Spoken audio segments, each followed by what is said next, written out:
Hi guys, so isang mambong araw po sa ating lahat. And syempre magandang araw na naman po sa ating lahat. At welcome na naman po kayo dito sa Makoy's Paradise. And nandito na naman po tayo sa AA Integrated Farm. Bali kakarating lang natin. And mayroon po tayong dala dito ngayong mga pakain ng mga alaga natin. So may GMP4 po tayo para sa breeders and Integra 2000. So nagdadagdag po tayo ng crack corn, no, para sa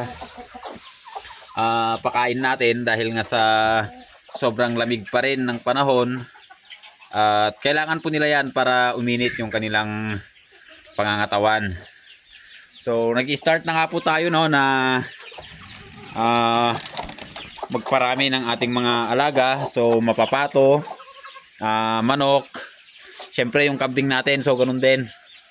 Halos lahat naman pinaparami natin dahil production po yung ano natin dito, hinahabol. And starting today po, lahat po ng itlog na makikita natin ngayon dito, kokolektahin na po natin at tayo po yung umpisa na pong mag-incubate.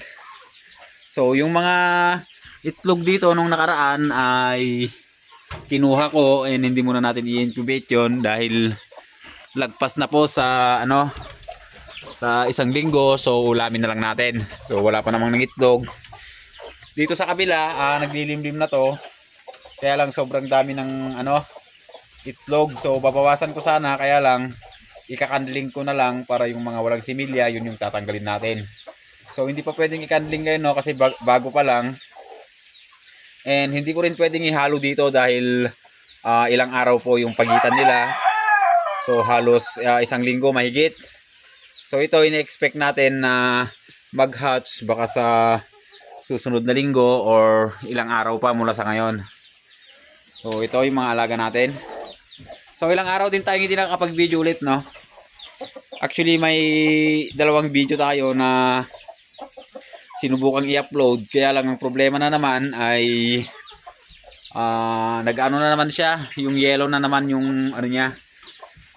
Icon niya, yung dollar icon niya is kulay yellow na naman and binura ko na lang. So hindi ko po alam kung ano na namang dahilan, pero nung mga upload po natin nung mga nakarang araw is okay naman. So yung last two parang bumalik na naman sa dati, kaya medyo na-stress po tayo. Kaya kung hindi naman po kalabisan sa inyo ay baka pwede naman pong paki-like itong aming video, and kung hindi pa po kayo nakakapag-subscribe ay na lang po subscribe ditong aming channel. Hindi naman po siguro kalabisan na hingin namin para sa inyo na i-subscribe itong aming channel. So tulong na rin po para sa amin na maliliit na content creator na nag-uumpisa pa lamang. And ayun nga, no, so una nating ginagawa pagdating natin ay iniikutan muna natin itong farm. So dito mismo sa ating mga alaga, tine-check muna natin sila kung may problema ba or kung may mga mortality. So far dito naman sa ating mga alagang manok ay okay naman. So wala tayong problema. And malapit ng mapisa itong ating ini-incubate na mga itlog na panabong. So actually ito po yung ating record dito. Nag-start po siya ng January 20 and nakandling po natin siya nung 30, and ang second candling po natin ay sa February 7, and in-expect na po natin na mamisa na siya sa February 10. Pero mga 9 pa lang siguro baka may mag-crack na po dyan or may lumabas na. So yun po yung na-experience ko dito sa ating DIY incubator. Pero sa 7, no, i-ano muna natin sila, ikakandling, dahil hindi pa naman sure lahat ng to kung nagtuloy lahat. So hindi pa natin alam. Ayun, ikutin lang natin. So mga itlog panabong po ito, no. At yung maipon nating mga itlog ngayon dito sa ating mga alagang manok ay kukolektahin na po natin at sila po yung next na i-incubate natin. And ito po yung mga kinuha kong kahapon or oyes kahapon, kinulek ko para ulamin na lang. So sayang naman hindi na pwedeng intubate yan dahil lagpas na po sa ano, sa 1 linggo. And kung mapapansin nyo, yung iba is madumi dahil nga napansin ko dito sa ating mga alaga, kinakain po nila yung ibang itlog, lalong lalo na po yung mga Brahma natin. And siguro yun din po yung problema natin, late na po tayong nakakarating dito sa farm, kaya nagugutom din po siguro sila, kaya yung itlog ang pinag-anuhan nila, pinag-tritripan. And mayroon din po tayo ditong hiniwalay kahapon na mga lalaking pato. So yung dalawa kukunin sa linggo, kakatayin yata. So kahit pa paano mayroon na naman po tayong pangdagdag sa pambili ng kanilang patuka. And sa ngayon pag ganun lang po yung naibibenta natin dito, pa isa-isa, dalawa. And kailangan talaga natin ng maraming production para hindi natin maramdaman pag paisa-isa lang yung naibibenta natin, no? Pero ang kagandaan nun, kahit na ganun lang, ay nakakatulong pa rin para sa pag ano natin dito sa farm. So kahit papano ay may pambili ng feeds. So ito na po yung ano natin, mga ibang Muscovy ducks natin. So ayan,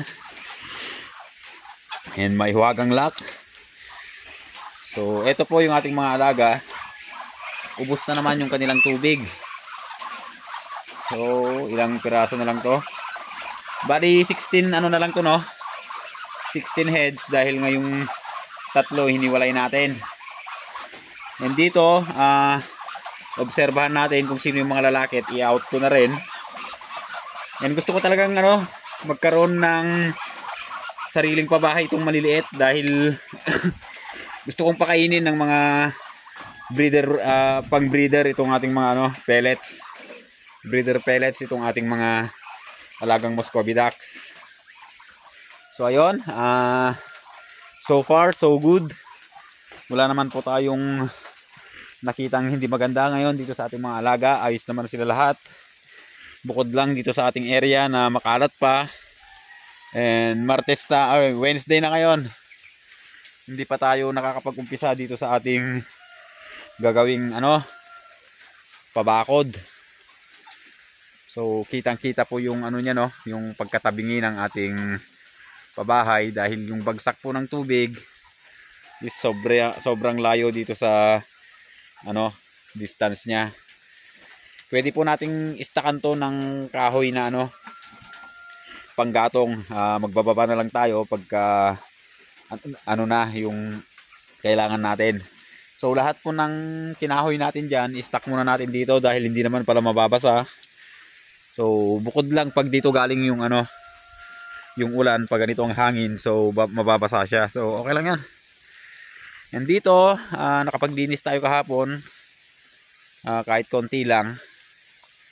Dito ko kasi tatanim yung ibang kalamansi, and lalagyan din po natin ng Madre de Agua. So yung ibang Madre de Agua na seedling natin, so nandyan na 5 piraso. So dadagdagan pa natin yan. And dito sa interval ng itatanim natin kalamansi dito, lalagyan din natin ng mga Madre de Agua yan. So ayun. So napakaambon talaga ngayong araw. So ayun guys, na dito na po tayo magtatapos at magpapakain na po tayo. Na-check naman na natin lahat ng ating mga alaga, okay naman sila. Bukod lang sa mga alaga natin dun sa harap dahil nga sa hindi pa naman tayo pumunta dun. So yung mga native na baboy natin at kambing. So pagkatapos po natin magpakain dito, pupunta tayo dun para dun naman tayo magpakain. And once again, kung hindi pa po kayo nakakapag-subscribe, paki-subscribe na rin po itong aming channel, and paki-like na rin po itong aming video dahil malaking bagay po yan para sa amin.